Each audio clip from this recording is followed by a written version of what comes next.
Everyone, welcome to the channel Y K star chemistry. आज जो हम पढ़ेंगे वो हमारा topic second law of thermodynamics and its need, कि जो हमारा सेकेंड लॉ ऑफ थर्मोडायनेमिक्स है वो क्या है, उसकी स्टेटमेंट्स क्या है और उसकी हमें आवश्यकता क्यों पड़ी। तो इससे पहले जो है हम फर्स्ट लॉ ऑफ थर्मोडायनेमिक्स को पढ़ते हैं, क्योंकि उसी पे बेस है ये। तो अगर हम फर्स्ट लॉ की बात करते हैं तो फर्स्ट लॉ क्या कहता है कि एनर्जी कैन बी, तो क्या energy can be changed from one form to another.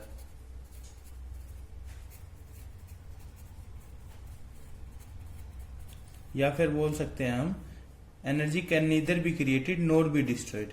ठीक है, energy can neither be created nor be destroyed, की जो एनर्जी है टोटल यूनिवर्स की वो क्या है, कांस्टेंट है। या फिर हम बोल सकते हैं कि energy of universe is constant. ठीक है, कि जितनी एनर्जी है उतनी ही रहेगी, बस हम उसको एक फॉर्म से दूसरी फॉर्म में शिफ्ट है वो कर सकते हैं।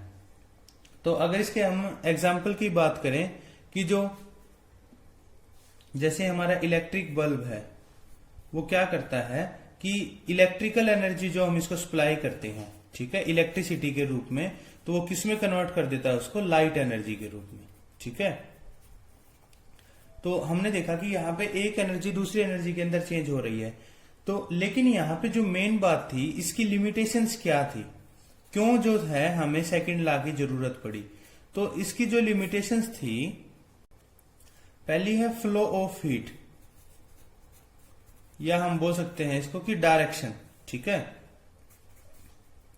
कि इससे हमें डायरेक्शन का पता नहीं लगता है कि जो रिएक्शन है हमारी या प्रोसेस है वो किस डायरेक्शन के अंदर फिजिबल होगा।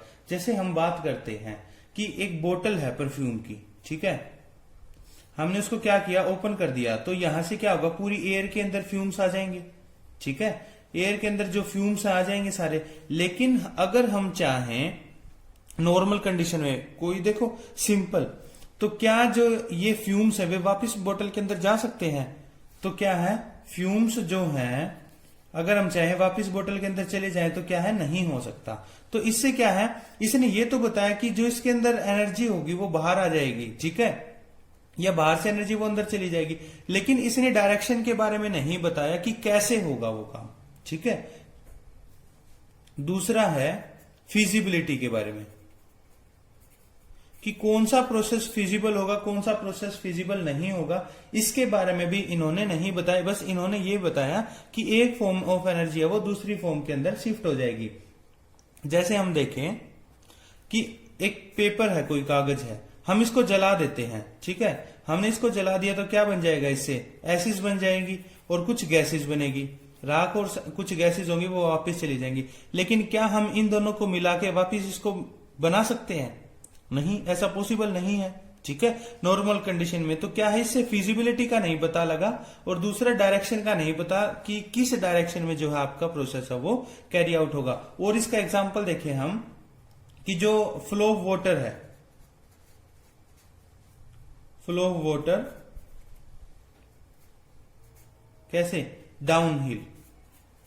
ठीक है, कि जो पानी है वो ऊपर से नीचे तो गिर सकता है, ऊपर से नीचे पहाड़ से हम देखते हैं कि अर्थ के ऊपर गिरता है, तो क्या है, प्रोसेस हो रहा है, फिजिबल है। लेकिन क्या इसका वापस भी हो सकता है? देखो ऊपर क्या होगा, पोटेंशियल एनर्जी है हाइट पे, पोटेंशियल एनर्जी किस में कन्वर्ट हो रही है, काइनेटिक एनर्जी में। और देखो दूसरी बात क्या है, काइनेटिक एनर्जी वो पोटेंशियल एनर्जी में भी चेंज हो सकती है, कोई प्रॉब्लम नहीं है।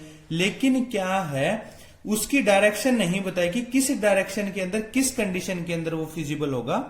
तो पॉसिबल तो है, एक एनर्जी फॉर्म में दूसरी एनर्जी फॉर्म में कन्वर्ट हो सकती है, लेकिन उसकी फिजिबिलिटी के बारे में नहीं बताया। तो दो ये मेन लिमिटेशंस थी जिनकी वजह से क्या हुआ, थर्मोडायनेमिक्स का जो सेकंड लॉ है उसकी हमें नीड हुई। तो देखते हैं, तो हमने इसके कुछ एग्जांपल देखे, रिकैप करते हैं कि ये फर्स्ट लॉ ऑफ थर्मोडायनेमिक्स का कि एक एनर्जी की फॉर्म उसको हम दूसरे में कन्वर्ट कर सकते हैं, और टोटल एनर्जी है यूनिवर्स की वो कैसी है, कांस्टेंट है। तो इसकी लिमिटेशंस क्या थी, इसके फ्लो ऑफ हीट या डायरेक्शन के बारे में हमें नहीं बताया गया कि किस डायरेक्शन के अंदर है वो आपका है पॉसिबल होगा। जैसे हॉट बॉडी से कोल्ड बॉडी में हीट ट्रांसफर हो सकती है, लेकिन कोल्ड बॉडी से हॉट बॉडी में भी ट्रांसफर तो हो सकती है, लेकिन कंडीशन से नहीं बताई कि कब होगी, फिजिबिलिटी नहीं बता पाई हमें। यहाँ पे देखें हम, जो फ्यूम्स है बोतल के अंदर से फ्यूम्स निकलती हैं, वो क्या है, यहाँ पे अंदर हाई प्रेशर था तो हाई प्रेशर से लो प्रेशर में चली गई, कोई प्रॉब्लम नहीं है। लेकिन क्या लो प्रेशर से हाई प्रेशर में भी आ सकती है? आ तो सकती है, लेकिन नेचुरली बिना किसी एक्सटर्नल एजेंसी के नहीं आ सकती है। ठीक है, तो इससे हमें इन दो जो मेन थी लिमिटेशन इसकी, इनको डिस्कस किया। इसके अलावा हम देखते हैं कि all natural processes are spontaneous. इसका मतलब क्या है? स्पॉन्टेनियस का मतलब है कि वो प्रोसेस जो या तो खुद से शुरू हो जाते हैं, या फिर अगर एक बार उनको स्टार्ट कर दिया जाए तो प्रोसेस है क्या है, कंटिन्यू चलते रहते हैं। जैसे डाउनहिल है, ठीक है, फ्लो ऑफ वाटर है डाउनहिल, कि ऊपर से पानी नीचे है, वो एक बार शुरू हो गया तो धीरे धीरे अपने आप शुरू हो जाएगा, हमें दोबारा बार बार उसको शुरू करने की जरूरत नहीं है।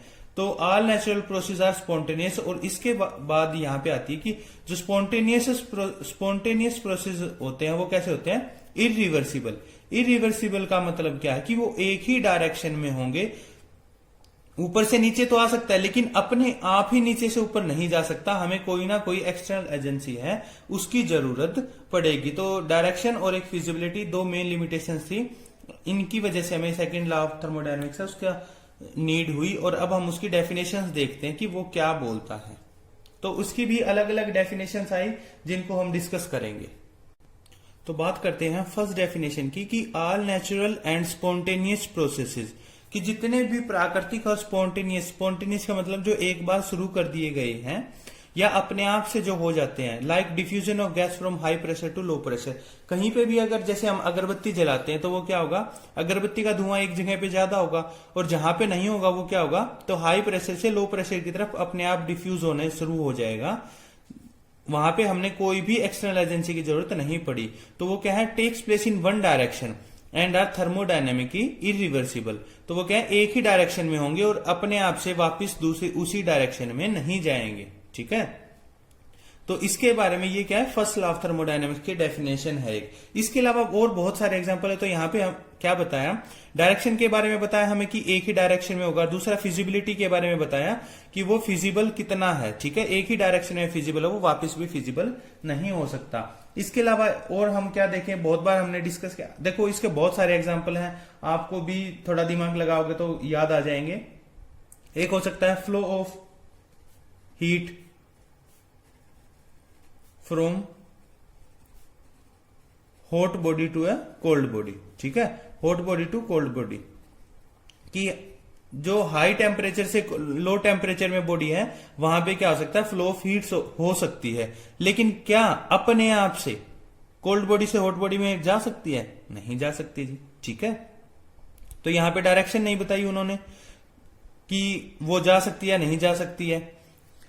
उन्होंने तो कहा कि एनर्जी कंजर्व रहेगी, लेकिन ये नहीं बताया कि जी कब होगा। ठीक है, तो उसके लिए हमें क्या, कोई एक्सटर्नल एजेंसी की जरूरत पड़ेगी। और ना ही फिजिबिलिटी के बारे में बताया कि कोल्ड बॉडी से हॉट बॉडी में चली जाएगी, इस बात में कोई दो राय नहीं है, लेकिन कब जाएगी, फिजिबल किस कंडीशन में होगा, ये तो नहीं बताया। ठीक है, तो इसलिए हमें सेकंड लॉ की जरूरत पड़ी थी। इसके अलावा आ सकता है melting of ice at high temperature या 0 डिग्री से अबोव टेम्परेचर पे, melting of ice above 0 degree Celsius at 1 atmospheric pressure. तो ये भी किसका है, एग्जाम्पल है जहां पे second law of thermodynamics use हो। इसके बाद आता है एक और डेफिनेशन की बात करें हम, ये जो डेफिनेशन है वो केल्विन प्लैंक नाम के साइंटिस्ट थे, उन्होंने दी थी कि it is impossible to construct a machine which has 100% efficiency. कहने का मतलब कि ऐसी मशीन नहीं बन सकती जो क्या कर सके कि 100% एफिशिएंसी दे। कहने का मतलब कि अगर आप हीट प्रोवाइड कर रहे हैं उसको, तो वो क्या हो, जितनी आपने हीट प्रोवाइड की वो सारी की सारी हीट है कि वो वर्क करने में यूज हो जाए। तो ऐसी मशीन है वो हम कंस्ट्रक्ट नहीं कर सकते हैं। देखिए कैसे, कि कोई पंखा है, ठीक है, फैन है,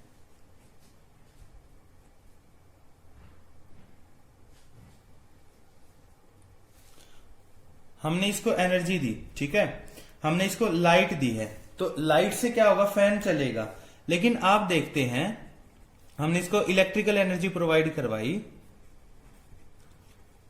तो इसे क्या होगा, ये मैकेनिकल वर्क करेगा, मतलब क्या होगा, हमें हवा मिलती है, ठीक है, हवा मिलेगी।